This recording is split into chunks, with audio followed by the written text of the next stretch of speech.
hi everybody. Is that on? Can you hear it? All right. It makes me nervous. Maybe I'll just talk like this. Can you hear me back there? All right.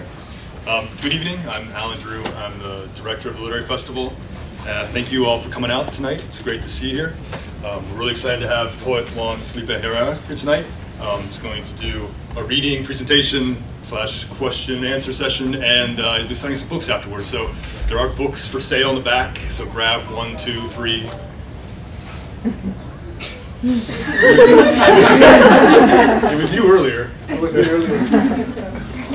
So grab a couple books in the back. He's agreed to sign some books afterwards, so stick around and eat some brownies in the back as well. Yeah. Please eat the brownies. Eat the brownies. Because if you don't eat the brownies, they go to the English department, and then tomorrow I'm in there and I'm picking out. I don't really want to do that, so please get them and eat them. Before I introduce Megan and Lauren, who will be doing the formal introductions, I need to thank some people. First off, the Albee Library for hosting this event, and the College of Liberal Arts and Sciences and the English Department faculty and staff, Irish Studies, Gender and Women's Studies, Africana Studies, the Honors Program, the Writing Center, and Modern Language and Literature. Thank you all for your financial support and for your support in spreading the news about these events. This is the second reading of the 14th Annual Literary Festival, and we have 3 more coming up. So please write these down, come on out. So the next one is Tuesday, March 13th, and this is in conjunction with Irish Studies. Fiction writer and the 2012 Humboldt Chair Hugo Hamilton reading in President's Lounge in Connolly Center. You probably have seen Hugo around, nice guy. You see him, say hi. We're coming out to the reading. Thursday, April 12th, fiction writer Taya Obrecht. She will be reading from her Orange Prize winning The Tiger's Wife in the Cinema in Connolly Center. And April 26th, Pulitzer Prize winning author William Kennedy will be reading again in the Cinema. They're all at 7 o'clock.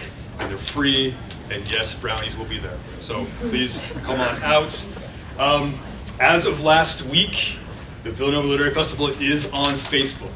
It took me about 3 hours to figure it out, but it's there. So if you're on Facebook and you're not overly concerned about Facebook's desire to take over the world domination, whatever, please like us. If you like this event, like the page, then share it to everybody and get people to come on out. So anyway, thanks again for coming out, and I'm going to turn it over to Megan and Lauren.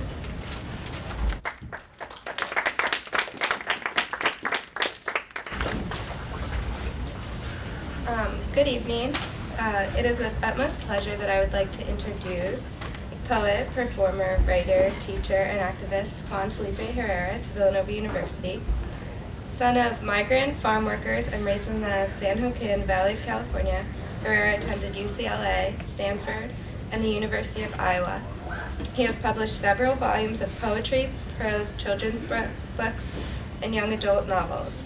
Herrera's poetry books, Half of the World in Light and 187 Reasons Mexicanos Can't Cross the Border, have each won prestigious awards and contain stimulating, innovative pieces I am sure you will enjoy. Herrera has been honored with 2 National Endowment for the Arts Fellowships and a Guggenheim Fellowship. He currently holds the Thomas Rivera Endowed Chair in Creative Writing at the University of California, Riverside. Through his inspiring and captivating poetry, Herrera has documented his experiences of being a Chicano in the United States and Mexico. His poems work to carry you past boundaries, pull you through languages, divulge you into different cultures and perspectives. There are borders we are presented with throughout our lives, and his work works to break down these barriers, which we resist and transform to define ourselves. Herrera has traveled across the country to speak with us today and share his tremendously impressive work.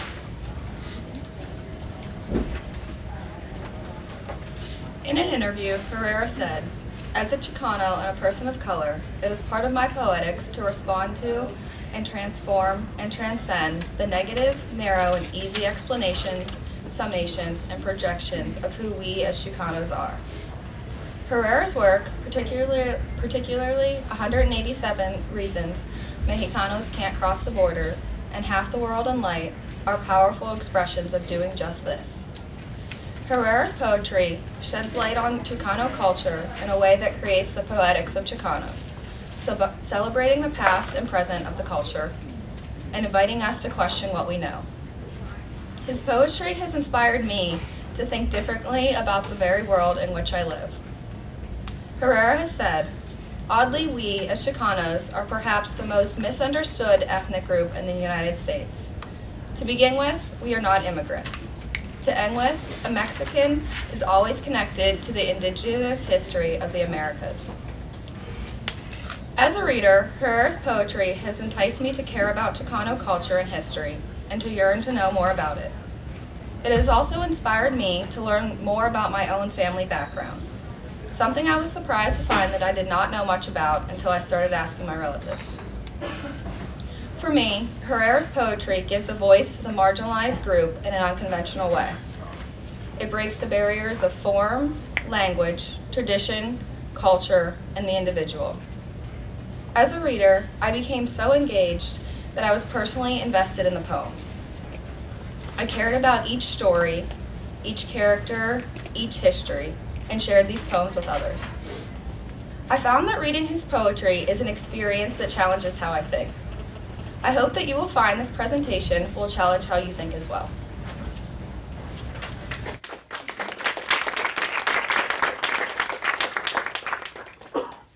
Thank you very much. Let's give our students and poets a big mano, a big hand.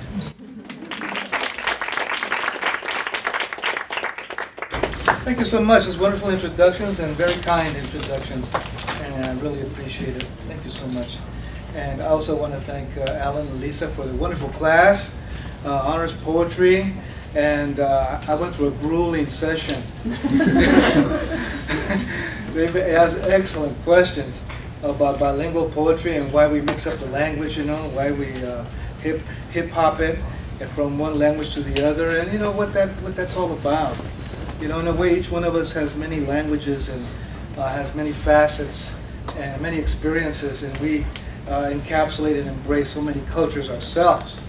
We're not just one culture, and sometimes it sounds like that because I'm talking up a storm about Chicano and indigenous communities, when in fact my vision really is to embrace everyone. My vision is to embrace everyone, all of you, and as many people as I can, and perhaps sometimes none, perhaps sometimes just myself at best. So it's a grand vision and it's a micro vision, and hopefully I cross through there on occasion. So poetry has so many grand signs about it, and at the same time it's a most humble thing and the most beautiful thing. For example, our meeting today. That in itself is the poem. Anything beyond that is extra. So anything beyond this is extra. So you can have a brownie right now. It's true.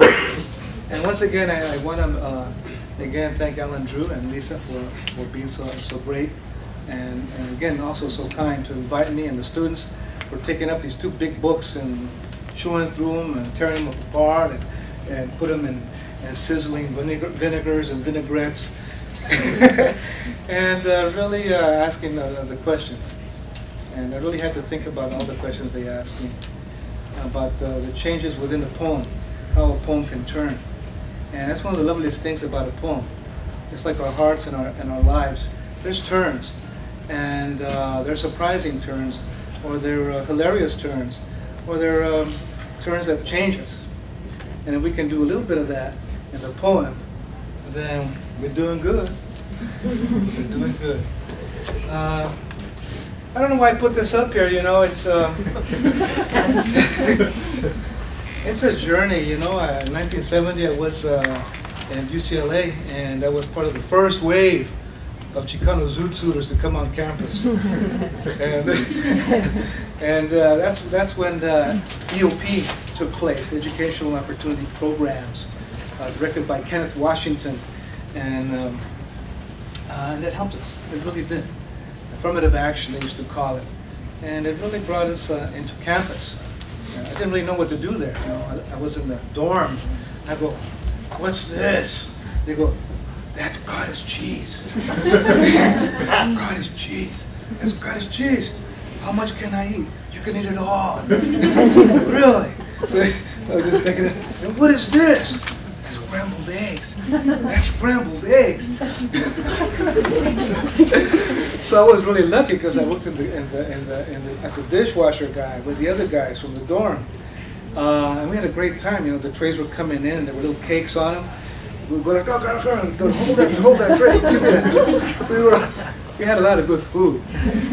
But I had never seen scrambled eggs that way, and I had never really seen that much Scottish cheese. And we had huevos rancheros, and papas fritas, and huevos revueltos, and huevos con papas, and papas con huevos, and huevos fritos. And a great selection of two things. So, you know, have you guys felt like that when you first got on campus? It was like a whole new thing? It was a whole new thing? You go, where is the department at? You know, and there's a billion buildings. And that's what happened to me when I first went to school, actually. My father only went to, he never went to school. My father never went to school. He learned words by buying words for a penny. He learned English by buying words for a penny. Which is kind of cool, you know, but it's a lot of pennies. And that's how it was. Back in 1902, 1903, 1904. My father was born in 1882. 1882. And my mother only went to 3rd grade. Back in El Paso, in Juarez, El Paso. Made the big journey from Mexico City all the way to the borderlands of Texas. And, you know, those were about 1920-ish, after the Mexican Revolution, Pancho Villa days. So she was on that Mexican train line, probably with some ex-revolutionaries. So that was my mom. She wanted to be a singer, and she always sang out loud, and she recited poems out loud. We'd be having dinner, you know, in enchiladas, papas revueltos, papas fritas, all over again. And that's true. And all of a sudden you go, eran las 5 de la tarde, las 5 en punto de la tarde. Mom, can you pass the... But that's how it was. I kind of, it's, you know, that's how it was. And my father played the harmonica and told stories of coming from Chihuahua, the land of Pancho Villa, to Denver, Wyoming. Denver, Wyoming, at 14. So I grew up with stories and proverbs and songs and poems. I didn't grow up with books, but I grew up with stories and words and a lot of heart in those words. That's how I grew up. And then again, by the civil rights time, you know, you can imagine everybody was thinking about things. You know, everybody was thinking about things. Everybody was thinking about change and justice and changing up the situation. There was a lot of pain going around. And as you know, the Vietnam War. So that's when I went from storytelling to performing. It was almost natural. I went from storytelling to really getting out here because of the feeling and the intensity of what was taking place and the beauty of the word and its communications. And just being with people, you know, just being with people. In times of war, it's good to be with people and not be in the war zone. It's good to be with each other and exchange and embrace each other and tell our stories. I guess that's what it's all about. The rest is a test on that midterm. So here's one of the early poems that I wrote. And these are the images of a journey I took when I was an undergraduate. And I guess I'll put them up. I wanted to get back. And come forward to Mexico. Everyone was talking about getting back to where we come from and knowing ourselves. And I said, well, I just don't want to talk about it. Why don't we just get together? And so I did. I took a camera, a student crew. You know, okay, you get a camera, okay? You get a still camera, you can do the tape recorder, you got to get a pickup truck, and we're on. That's how we did it. Let us gather in a flourishing way. with sun-loosed grains abriendo los cantos que cargamos cada día. En el young pasto nuestro cuerpo para regalar y dar feliz perlas, pearls, of corn flowing árboles de vida en las cuatro esquinas. Let us gather in a flourishing way. Contentos, llenos de fuerza tu vida, giving nacimientos to fragrant ríos. Dulces, frescos, verdes, turquoise, strong. Carne de nuestros hijos, hijas, rainbows. Let us gather in a flourishing way, en la luz, en la carne of our heart, to toil, tranquilos in fields of blossoms, juntos to stretch los brazos, tranquilos with the rain en la mañana, temprana estrella on our forehead. Cielo de calor and wisdom to meet us where we toil, siempre in the garden of our struggle and joy. Let us offer our hearts a saludar our águila rising freedom, our rising freedom. A celebrar woven brazos, branches, ramas, piedras, nopales, plumas, piercing, bursting, figs and aguacates, ripe, mariposa fields and mares claros of our face. To breathe, todos, en el camino, blessing, seeds to give, to grow, maíz, lan, en las manos de nuestro amor.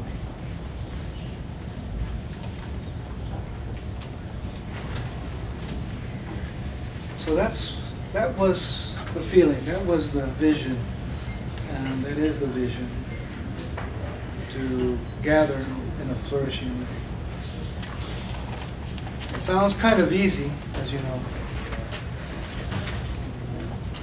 But when you're working with poetry and words and imagination, it can, and people, there's so much creativity that has to take place. The poem is always unfinished. And I thought about exiles when I was in San Francisco in the late 70s. I thought about, you know, this was a Central American war for the moment, epoch. Central America was blowing up, and El Salvador, Nicaragua, right, were up in flames. And in 73, Chile had been up in flames. So things hadn't changed too much, and they seemed to be getting worse. And there were exiles, people pushed out of their countries, living here in the United States. And I thought, well, what am I? Am I an exile? Are we exiles here that have been here? Who is an exile now? Do we have a place? Or are we ripped off from identity and land? Are we just floating? At the Greyhound bus stations, at airports, at wharfs, the bodies exit the crafts. Women, men, children, cast out from the new paradise. They're not there in the homeland in Argentina, not there in Santiago, Chile, never there in Montevideo, Uruguay, and they are not here in America. They are in exile. A slow scream across a yellow bridge, the jaws stretched, widening, the eyes multiply into blood, orbits torn, whirling, spilling between two slopes, the sea black, swallowing all prayers, shadeless, only tall, faceless figures of pain flutter across the bridge. They pace in charged suits, the hands lift, point and naked fly at sunset as cold dark birds. They will hover over the dead ones, a family shattered by military, buried by hunger, asleep, now with the eyes burning, echoes calling. Joaquin, Maria, Joaquin, Joaquin, Andrea, and exceed. From here we see them. We the ones from here. not there or across, only here. Without the bridge, without the arms, as blue liquid, quenching the secret thirst of unmarked graves. Without our flesh, journey and refuge or pilgrimage, not passengers on imaginary ships, sailing between reef and sky, we that die here, awake on Harrison Street, on Excelsior Avenue, clutching the tenderness of chrome radios, whispering to the saints in supermarkets, motionless in chasms of playground, searching at 9 a.m. from our third floor cells, shoving the curtains with trembling, speckled brown hands. Alone, we look out to the wires, the summer, to the newspapers wound in knots as matches for tenements. We look out from our miniature vestibules, peering out from our old clothes, the father's well-sewn plaid shirt pocket, an old woman's oversized wool sweater, peering out from the makeshift kitchen. We peer out to the street, to the parades. We the ones from here, not there or across, from here, only here. Where is our exile? Who has taken it?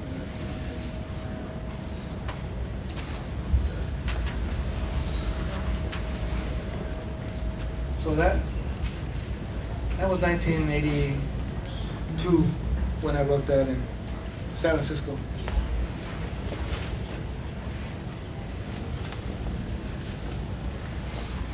That's me in the rainforest, 1993, in Mexico, in Chiapas. But I ran into an anthropology student.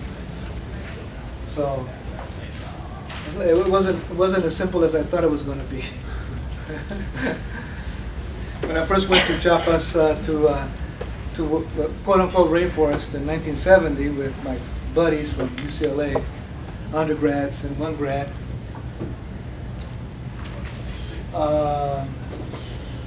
we thought we were going to go back to the original time. When we got to the deepest part of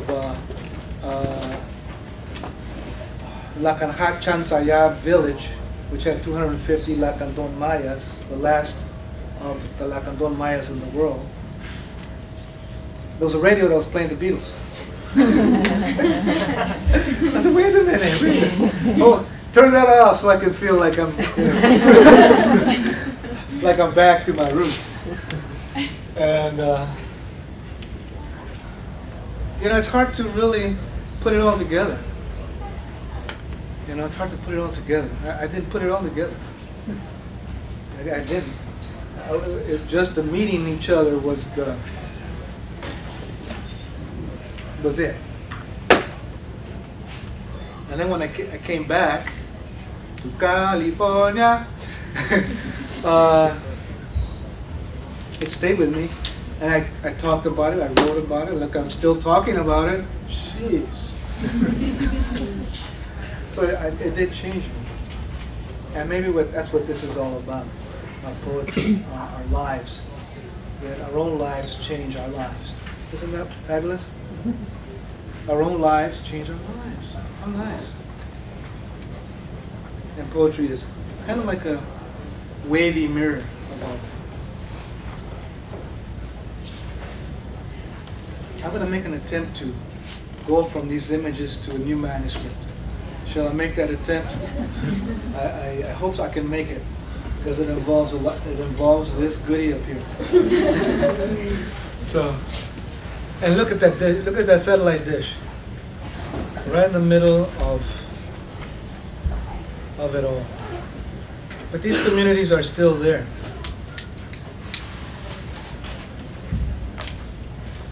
And many others. Let me go to nowhere.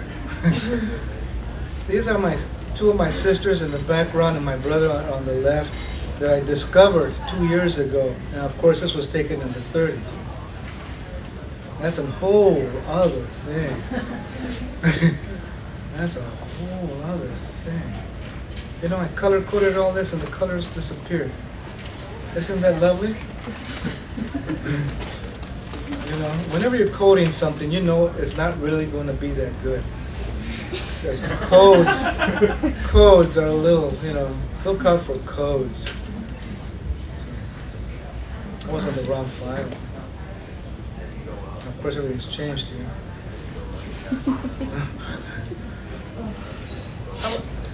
You know, it's hard to change. It's hard to open up the file. You're going to be able to see it here, too. It's kind of talking to me. It's doing something. This whole computer thing has been poetic recently.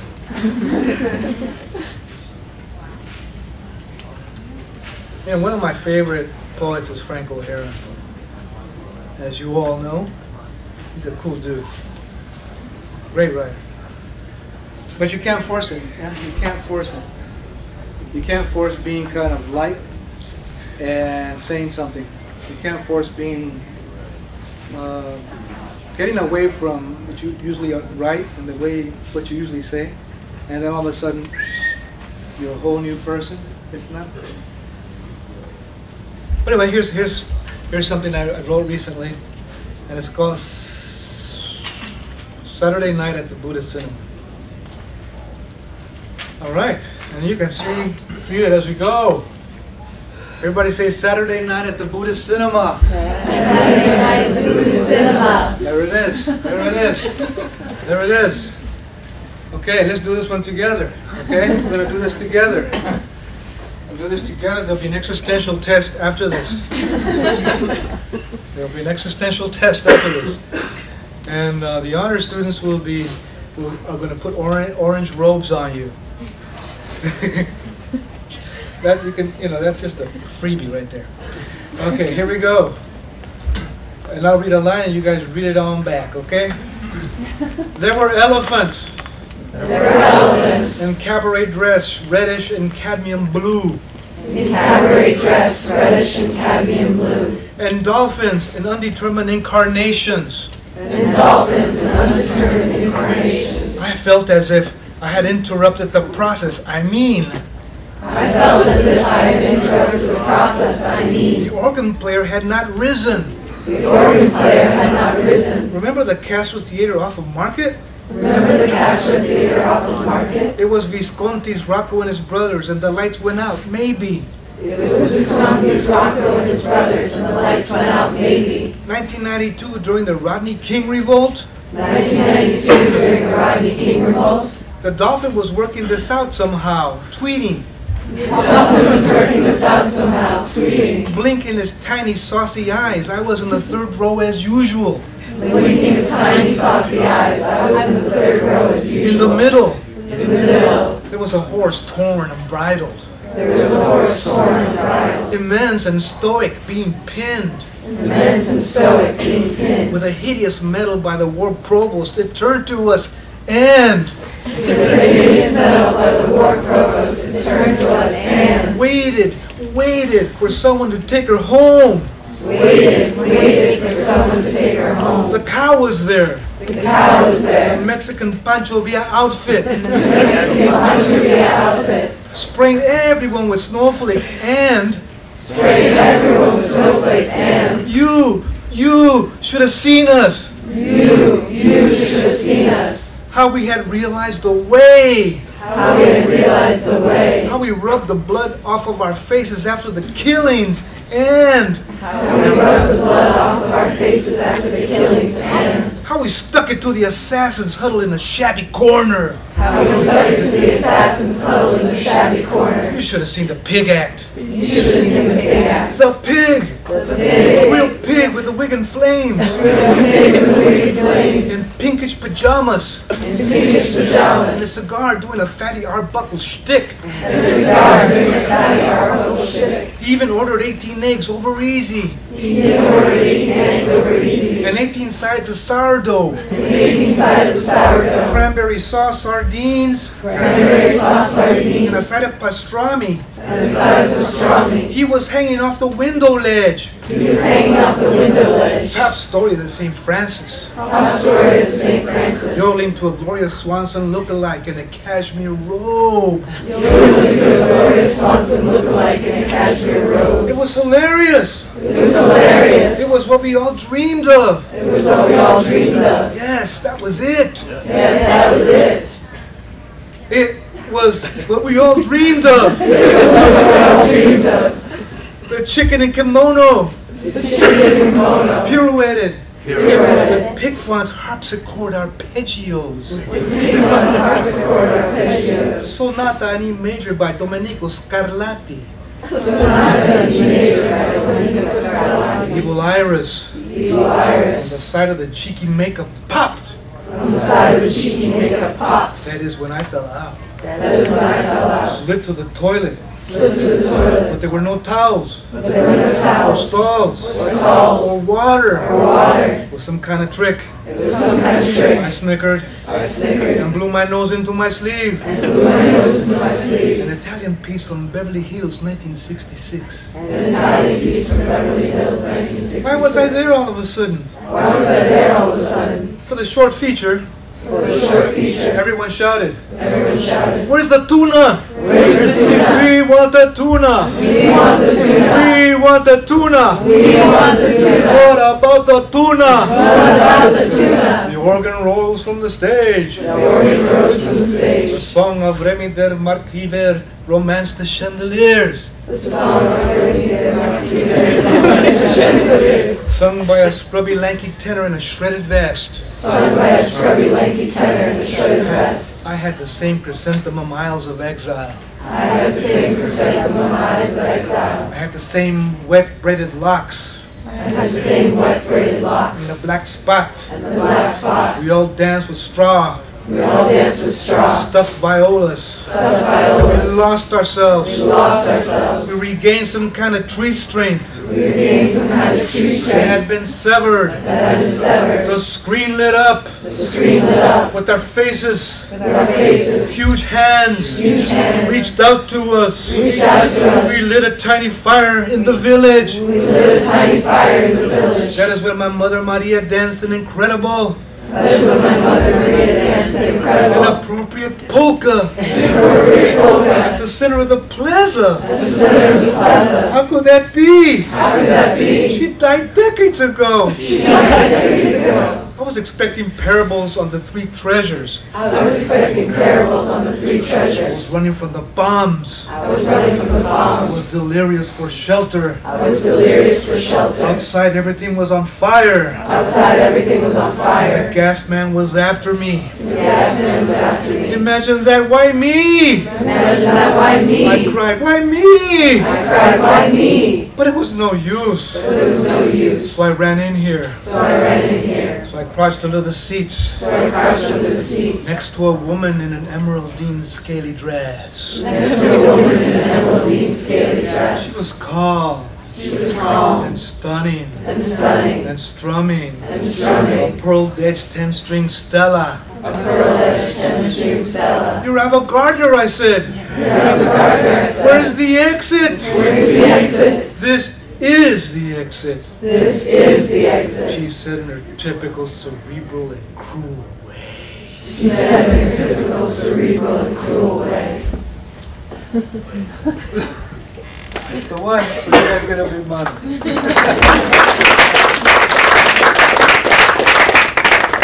Of course, you can see a little editing there as advised by the honors class. I had crazy columns of smoke loomed over us, but I said, let's just go right to this is the exit. And then I had a longer ending. She said in her typical cerebral and cruel way, choking the chords, you got to be kidding. I said, okay, I'm getting carried away. Crossed that. So that's a brand new one.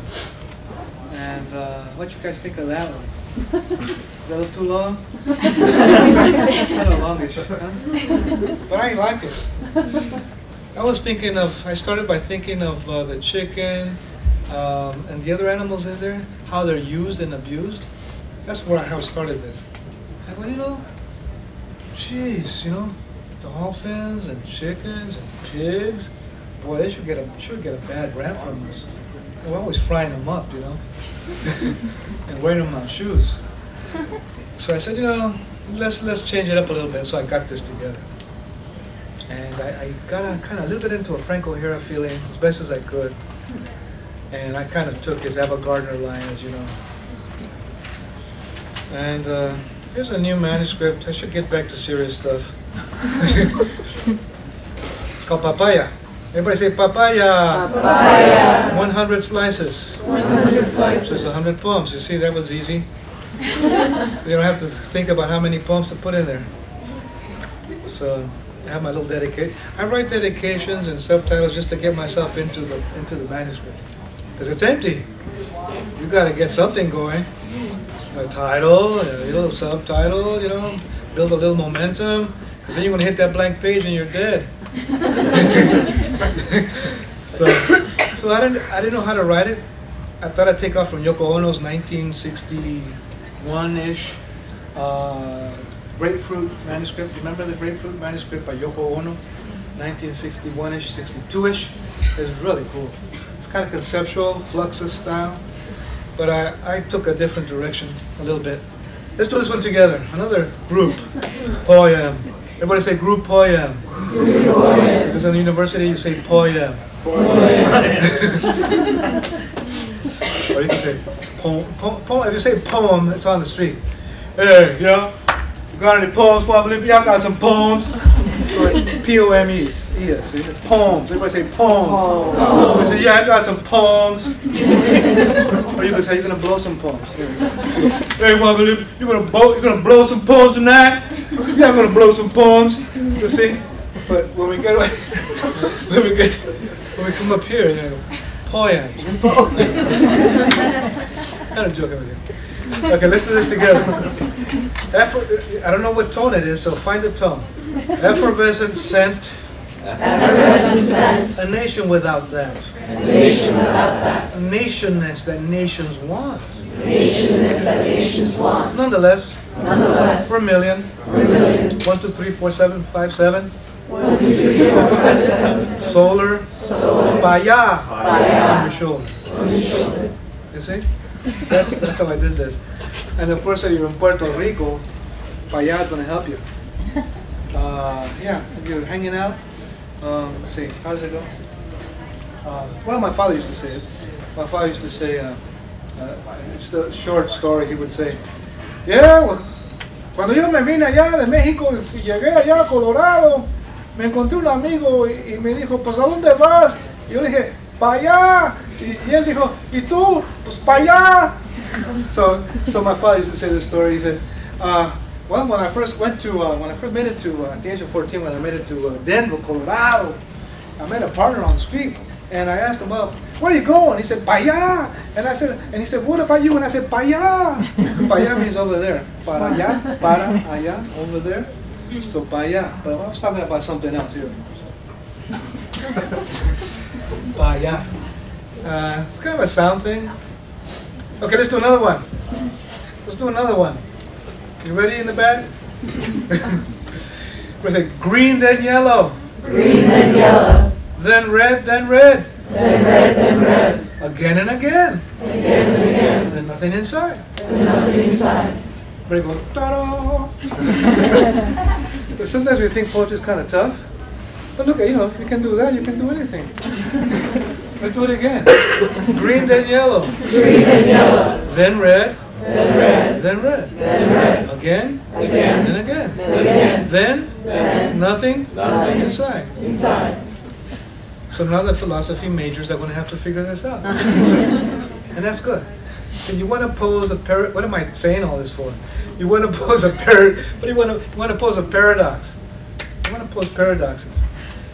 Let's do one more. Last one. I'm going to say last one. Last one. That's papaya slice. That's papaya slice. Papaya, ya papaya, paya, paya, paya. Here we go. Accept a million nothings. Accept a million nothings. Exploding. Exploding. Every version. Every version. of your holiness, into a flow. Yava, Baya, Yavaya, Bayava, Yavapa, Bayavaya, Yavapaya, Yavapaya, Yava. So those are the papaya slices. I haven't sent it out because it'll be totally destroyed upon arrival. So I'm kind of keeping it to myself. You guys are the first ones to see it. So I did an experiment. All right. I did an experiment. One of the things that we used to talk about back in the 60s, and we're still talking about it today, which is kind of interesting. It's funny how long a conversation can last. Is the linkage and the exploration and unification of what's going on in Africa, Asia, and the Americas. We used to think that was a very big concept, and we used to talk about it. And then something happened, and we kind of went our own way and into our own conversation. And we forgot that it was all about a larger conversation. So I'll do a page.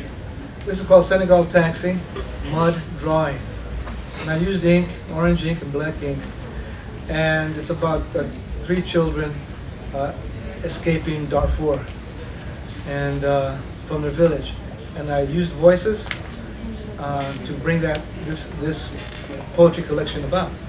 And the voice of the village ant, the voice of the Russian Antonov bomb, the voice of the Kalashnikov AK-47, the voice of the 8-year-old village girl Sahel, the voice of the village fly, the voice of Abdullah, the village boy with one eye, 12 years old, the voice of Bart Crimson, USTV news anchor, and the voice of Janjaweed, which you guys know about, Sudanese paramilitary, very bloody campaign. And Ibrahim, the village boy, 14 years old, and the voice of the television box. So this is a recent experiment, and it begins in a cave, and I'll just read one piece. On the mud walls of the cave where they hid, Ibrahim drew many things that happened to him in his village. He pushed out the shapes of the voices, the explosions of the Russian Antonov, the attacks and the burnings, the faces and the running blood. Gnarled flies and charred ants, the swarming jaws of the Kalashnikov AK-47, they echoed in that hole.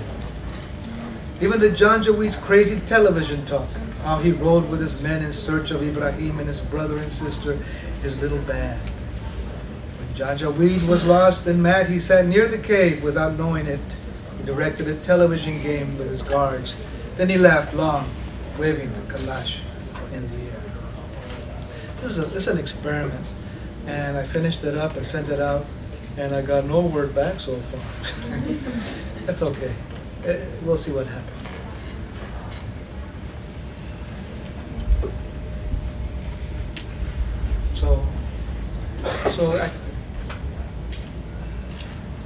So time has a funny way of ticking. There's a photo of my sister and 2 sisters standing up, and my brother on the right, probably in the mid-30s. I just met him a few years ago. So I want to thank you for being such great poets with me, and a great poetry choir, and allowing me to come on over and read my work, written in a little room in Southern California. And this is the time when I get out of that little room and read out loud. Good to see you, and because it's for you that I write all this. Otherwise, I'd be having a pastrami at Katz's Deli in the Soho. But it's really true. That's all I do, and I do it for you. And I want to thank the honor students for being great, and Lisa and Alan for being fabulous, and Villanova. I love your campus. If you have questions, feel free. We can do some questionings. Okay? Some questions? Yeah. How did you start off as a poet? My mother used to recite. It goes back to my mom reciting. And it was in 6th grade. And I was going to recite the poem for my 6th grade report. But I thought I had to have a tuxedo. That got me all tangled up because I didn't have the money. But I had $10, so I went downtown San Francisco on Van Ness, and I stood across the street from a tuxedo shop, kind of looking at it, wondering if I was ever going to walk in and trying to step, but I never made it in there. And so that's when I began to think of being up on stage and reciting. But it started to really happen in high school.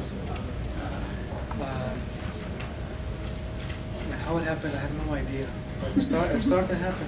And by the time I hit UCLA, like as we know, things were really hot. And African American music and poets were really taking place. And I used to see them with their phonograph box, you know, playing Coltrane and then reciting. That's really cool. Wow, let me try some of that. And my friends also, I started some theater groups. I also love theater. And so we got some musical instruments and we began to perform. And saxophone, string bass, boom, boom, boom, boom. And then I'd be reciting. And it was so much fun. So much fun. So that's how I started off, kind of crooked and ended up crooked.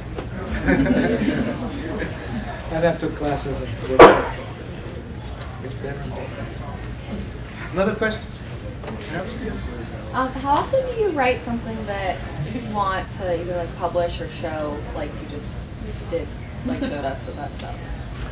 Usually all the time, you know. Usually I'm always writing and scribbling.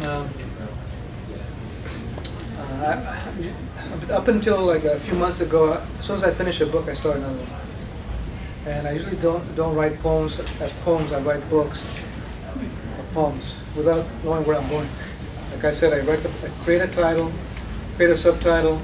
I'm kind of almost there, and then a little epigraph, a little saying, and maybe a couple little titles, and that gets me going. It's like running off the blocks on track. You know, you got the blocks, and then you just throw yourself out there. But this time, the last 3 months, I kind of so you know what? For once in my life, I'm going to see what it's like to walk around like a human being without poetry, and it's kind of been interesting. So the underground cinema is one of the first pieces of this new venture. And I've been writing some, I'm very inspired by the Taoist poets also. So I'm kind of exploring that as well. Kind of very open poems without too much orientation. They're just open. And I like that. And we were talking about the Polish post-war poets a little bit in class, and there's very little ornamentation in those poems, because the idea is what we're going through is so difficult that to put ornaments on it is hilarious. It doesn't make sense. So when you read those poems, like Wisława Szymborska, who passed away recently, the poems just come right out at you, just straight out at you. There's very little ornamentation going on. Very direct, in a way. And that's been very inspiring for me, as well as the Taoist poetry. So those two are kind of dancing with me, dancing partners. But for it's rare. Last 4 months I haven't done much writing. 2 or 3 poems. Underground. Crazy. So you talked a lot about how you aim your work to kind of bring people together as a community, collectively. What is your personal relationship with poetry? My personal relationship? Yeah. It's probably saving my life. That's my personal relationship. I don't know. Probably without it, I would have, I don't know, blown up. Probably would have blown up. Imagine wild and then add an exclamation, squared to the 10th power. That's how I started. That's really me when I was 17 to now. But when I started, you name it, I would do it. You name it, I did it. And don't name it, I did that too. I used to live in a garage. I used to climb a peach tree. That was my breakfast, just to give you an opener. And when I came back from Mexico with an indigenous journey, I said, "Where's my motorcycle?" "Oh, Patadas, who's living in the garage, he was playing with some gasoline and blew it up." So that's kind of my, remember Animal House with Belushi? Well, I live in a Chicano Animal House. In LA, in Venice, Santa Monica. Good music though, he had some good music. And pizza, powdered pizza. So it saved my life, because I wrote everything out. I was able to go back and patch up some childhood traumas as well. And I was able to articulate things that I was afraid to articulate face to face. And I was able to find a family that I didn't have. And much later, like I said, 2 years ago, I found it. So I did that personally. And it's also a gift that I've received. So I've been able to really pick up that gift and give it to others. That's another thing, personal. Otherwise, you know, just for me, kind of boring. I was going to ask, is there some poetry that you keep to yourself, or do you ever write something that are just more personal? Yeah, unfortunately, it's all out there. Yeah, it's a problem. You know? So you say too much, you get too excited, you put it out there, and it gets torn up. And, yeah, balance is good. The poems you wrote today about Villanova, was it really put out there? I wrote some on the conference center stationery, and I passed them out in class. Yeah, those are just fresh. You got them? I want them back. No, it's okay. Yeah, sometimes I say things. I started by being silent because I didn't speak English, and then by being punished for speaking English, and everything else that goes with that. So it's hard for me to speak. I never spoke in class in school until 7th grade, and I decided to speak. And then I chose choir to be able to speak. So I got to do something. The worst thing that I could do, the thing that scared me the most was joining choir, you know, and doing solos. Imagine that. Well, how does that song go? So that was how I went about it. And then comes a time when you speak too much. After that 40-year journey, too much. So then it gets dangerous, and you end up doing the opposite of what you set out to do. People come up to me, "What did you say? What did you say about my town?" Well, just a poem. "What did you say about my town?" You know, that's not good. So you have to. It feels good in the head. It looks good on paper, but once you ignite it, then it can go anywhere. So, and because we're artists, we want to go anywhere. We want this thing called freedom. But there's little costs to be paid along the way. So the words are very powerful. So it's a matter of being very aware of what you're saying, who you're working with, what community you're in, and what you're writing, and where you're coming from. It's something we don't like to do, because as long as we want to just set ourselves up and burn, and blow poems, you know, we just want to blow some poems. But the world is very fragile.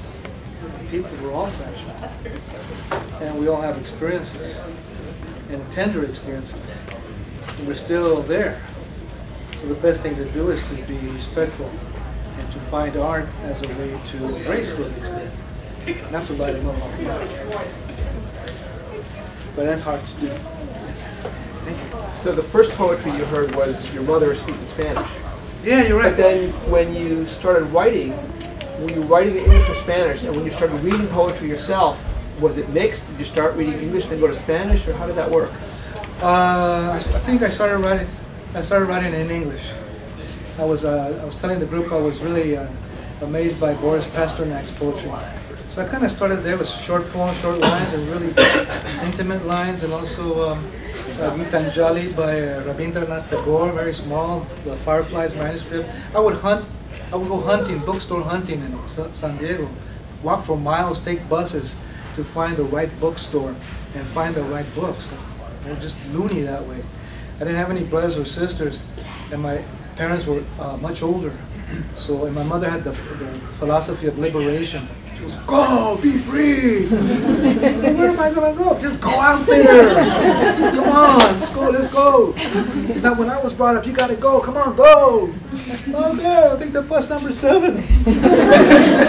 So I would go find bookstores and then find books just like that. Artaud, Pasternak, Hesse, Sartre, whatever I could grab my hands on, and that's how I did it. And then with the 60s, the kind of a cultural civil rights explosion, then I began to go bilingual and take Spanish 1 and 2 and 3 and 4, which I did. And that was beautiful, because that was a beautiful act. Language is an act, also it's an action. And when you act it up, when you make it move, put it into action, it does beautiful and amazing things. So then I performed in farm workers' camps and prisons and juvenile halls and you name it, with that bilingual poetry.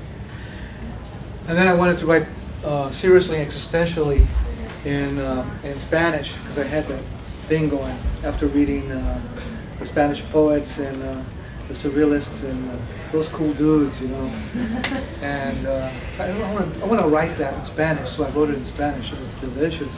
It was fabulous. The Chilean poets, the Spanish poets, Vallejo, all those cool people, just fabulous. And the spoken word revolution, Gil Scott Heron. And so I wrote it in Spanish, and then I went back to English. I went to kind of like, the philosophy 799 English, and that was a lot of fun. You can really crunch concepts, you crunch them up, you crunch the language, and then I came back out and did cartoons. Did very direct language, the very direct language. Like I said, like the Polish poets, very direct. Watercolor, like watercolors. Yeah. So constantly moving, I like to do that. But then what happens? You don't know if you're writing anymore. You go, I think I'm over, because you end up saying like hamburger sale. Well, that's not poetry anymore. What happened? Tonight, 7 p.m. That's not a poem. Something worse. I lost something along the way. Because then you make it to square one where you started, and you're just having a lollipop. Lollipops on sale. It's like, what happened to the hardcore poem? Juan Felipe, blow a poem, man. Blow a poem about the people. Come on, Juan Felipe. That's what we came for, man. You gotta talk about the border, Juan Felipe. Come on. Like that poem you read in 1992. 187 reasons why Mexicanos can't cross the border, Juan Felipe. Come on. We're waiting for you, the people. And I'm like on the top. I'm reading Taoist poetry, man. I don't do that anymore. We're waiting for you, man. Waiting for you. You better do it, man. So that's what starts happening. Okay. If you want to, I can read some of that. Maybe it's time for one more question. One more question. I'll put on my phone with you. You've talked a lot about music, and I wonder when you're writing, do you ever hear melodies in your head? Has anything ever turned into a song instead of It's turned into a song, I've written for children and for toddlers, for young adults, and that's when you really find out what's going on, because you can't blow poems in there.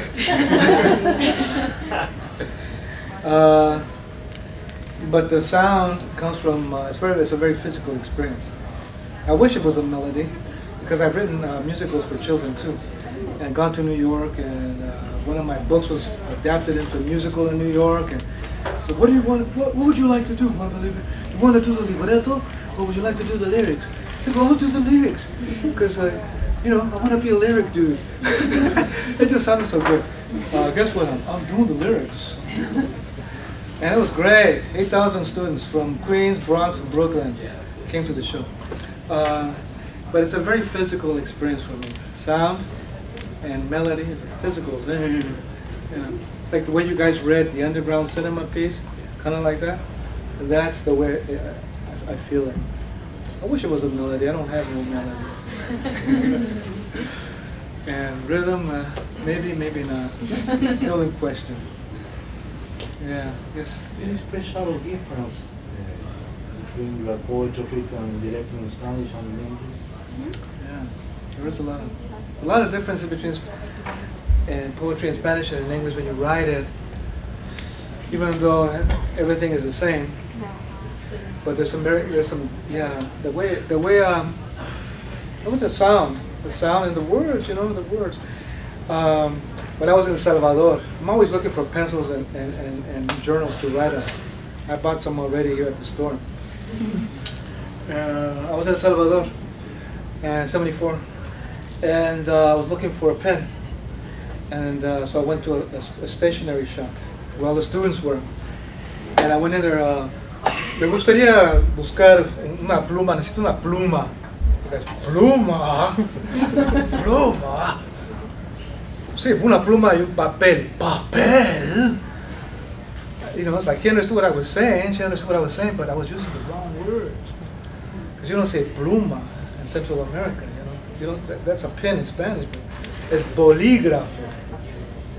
Tenemos bolígrafo. No tiene pluma, no.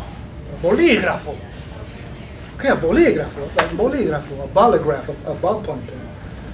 And instead of papel, I want some paper. No, it doesn't work like that.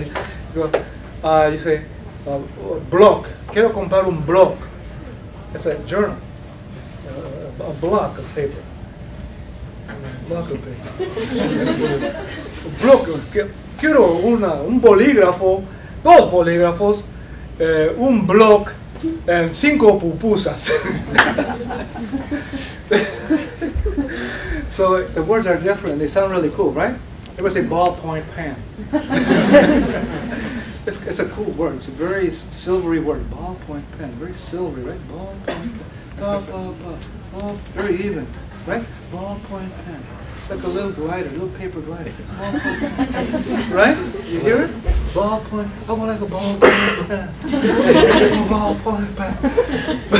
But you go bolígrafo, it's kind of explosive.